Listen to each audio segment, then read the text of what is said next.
Happy Father's Day, everyone.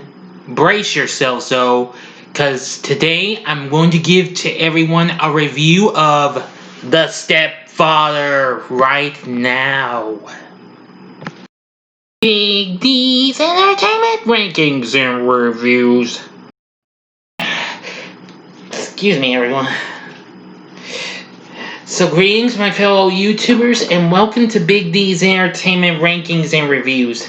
My name is Doyle, better known to y'all as the Big D, and this time around I bring to you a review of the 1987 psychological horror flick, The Stepfather.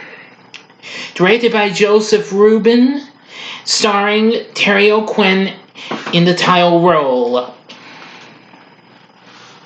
along with Shelley Hack and Jill Sholin. Of course, O'Quinn stars as an identity-assuming serial killer who marries a widow with a teenage daughter. Having killed his previous family and changed his identity, his murderous tendencies continue after his stepdaughter becomes suspicious about him. Now, this film is loosely based on the life of mass murderer John List, although the plot is more commonly associated with slasher films of the era than a true story. Anyway, film did okay because it was only playing on a few screens and was well received by critics.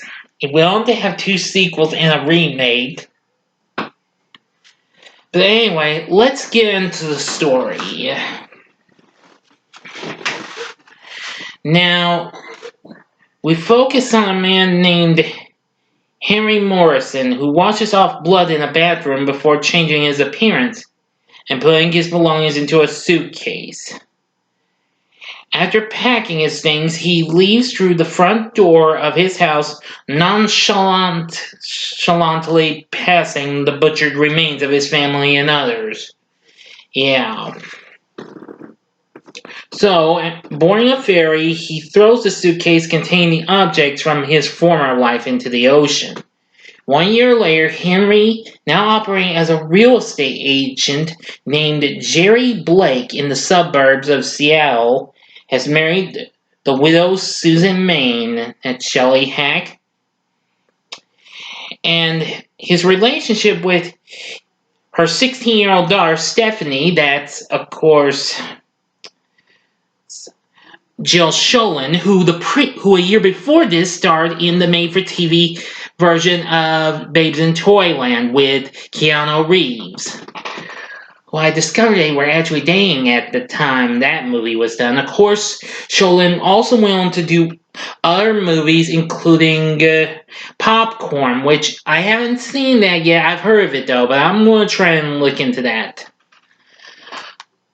Oh yeah, and also she went on to appear in the 1989 remake of Phantom of the Opera with Robert Englund. Anyway, the relationship with Stephanie is strained. Her psychiatrist, Dr. Bondurant, advises her to give Jerry a chance. However, meanwhile, Jim Ogilvy, the brother of Jerry's murdered previous wife, runs an article about his sister's murder in the newspaper. While hosting a neighborhood barbecue, Jerry discovers the article and is disturbed by it. Jerry goes into the basement of the house and begins maniacally rambling to himself. Unaware that Stephanie has entered the basement, discovering his stepdaughter, Jerry brushes off his outburst by saying that he was simply laying off some steam. He tells her not to worry, and Stephanie finds the newspaper mentioning Jerry's earlier killings and comes to believe her stepfather is the murderer mentioned in the article. She writes a letter to the newspaper requesting a photo of Henry Morrison, but Jerry finds the photo in the mail and replaces it with a stranger's photo, allaying her suspicions. Now, curious about Stephanie's stepfather, Dr. Bondurant makes an appointment with Jerry under an assumed name, saying he wants to buy a house. During their meeting, Bondurant asks way too many questions. Jerry realizes that he's not who he says he is and beats him to death. Really. Like, yeah, you will see some blood in what have you. You may not see gore, but you will see blood in this. Anyway, and then after that, he puts like a piece of cloth into the gas tank of his car and makes it go off the highway, and it blows up with him with Mondurant in it. Soon Jerry informs Stephanie of his death and succeeds in bonding with her. And so Jerry's newfound relationship with his stepdaughter is quickly cut short, however, when he catches Stephanie kissing her boyfriend Paul. And to make matters worse, Jerry accuses him of attempting to rape her, which causes an argument with Stephanie and Susan and drives Paul away. Stephanie runs out on Jerry and Susan because Susan says Jerry is her father, though he's not. The next day, Jerry quits his job and creates another new identity for himself in another town, so he begins to court another widow while planning to get rid of Susan and Stephanie. So anyway, this really is kind of psychological and what have you. Yeah, this is kind of like, I don't know, those psychological flicks like Psycho, you know. I'm planning to review Psycho down the road. I'm still not sure when, maybe next month, but let me see what happens, okay? Okay, now I'm going to get to the last bit of this movie and the ending. So I advise you to stop this video at once I do my 5 seconds. Please, if you'd like to go on with the video, and avoid this, go to the description box and advance to the time below to avoid the endings, ending spoilers. Okay, that about covers it. Okay, you've got 5 seconds. Here we go. Okay, you've been warned. Now then, having discovered where Jerry is now living, Jim Ogilvy begins going door to door in search of his former brother-in-law. After Jim stops by, Susan phones the real estate agency to tell Jerry that someone was looking for him, only to be informed that he quit several days ago. Jerry returns home and Susan asks him, but while explaining himself to her, Jerry confuses his identities and Susan realizes Stephanie was right all along. Realizing his mistake, Jerry bashes Susan with the phone receiver and knocks her down the basement stairs. Content that she's dead, Jerry is about to kill the family dog, but then Stephanie comes in and, barks there, and she goes upstairs to take a shower. Jerry is now wanting to kill Stephanie now. But however, only when he was about to, Jim shows up. And this time with a revolver. But apparently, Jerry gets him with a knife. Stabbing, twisting in. Oh, yeah, it's gotta hurt. Anyway, after terrorizing Stephanie, he corners her in the attic and chases her, only to fall through the weak floor down to the bathroom. Well, Stephanie comes around and sees her mother has recovered from the fall down the basement steps and has the revolver that Jim actually had, and fires right at Jerry twice, right in the back and in the leg, which has no effect when he tries to attack Stephanie, who then quickly gets the knife from him, but they get it at the same time as Stephanie manages to stab him in the end. And as he starting to lose his balance, he weakly utters, "I love you," and tumbles down the stairs and supposedly dies from his injuries. Finally, the film ends with Stephanie cutting down a birdhouse she and Jerry had built during the time they bonded.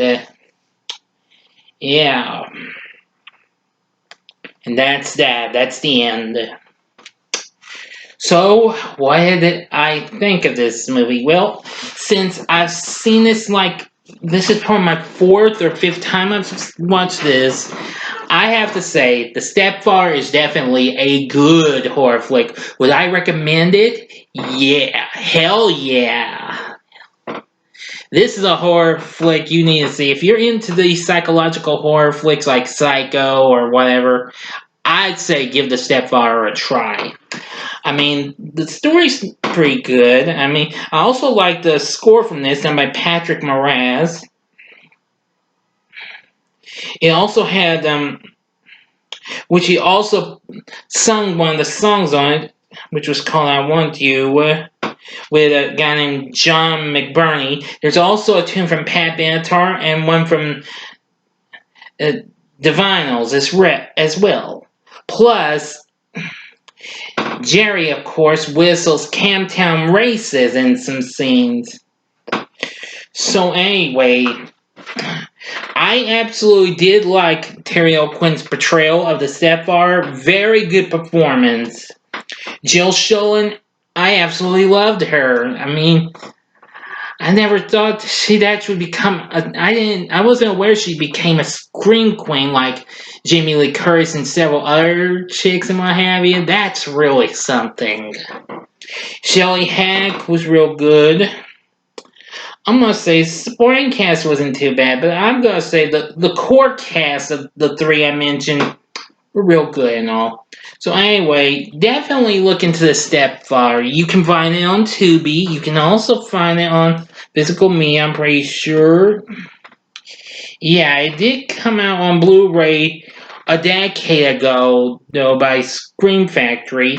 Just a year after, well, not a year, over a half a year after Shout Factory, its parent company, released it on DVD. I'm not sure if they're still in print though, but if you haven't seen this, again, I would definitely recommend this to you.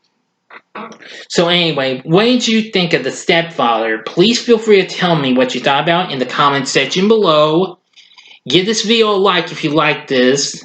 Subscribe to my channel as well and be a part of the Big D Nation. Join me again next time when I bring to you another review which will premiere tonight, and it'll be Stepfather 2, at which Terry O'Quinn returns. Now, I'm sorry, I'm not going to review Stepfather 3 or the remake, though. That will probably be down the road, or if you don't think you want to hear me review those, well, it's up to y'all, okay? I really do appreciate y'all liking my channel, and remember my Q&A questions are due next Sunday, and the Q&A will be 1 week from tomorrow. So if you haven't given me questions, just stop by my Facebook page and leave them for me in your Messenger, in the Messenger. Okay, thank you very much for watching. If you like this video, you can see some of these other kind of psychological horror flicks, only I'm going to give a few of them. In the upper left hand corner is my review of a psychological slasher, being the original Halloween that I did last year.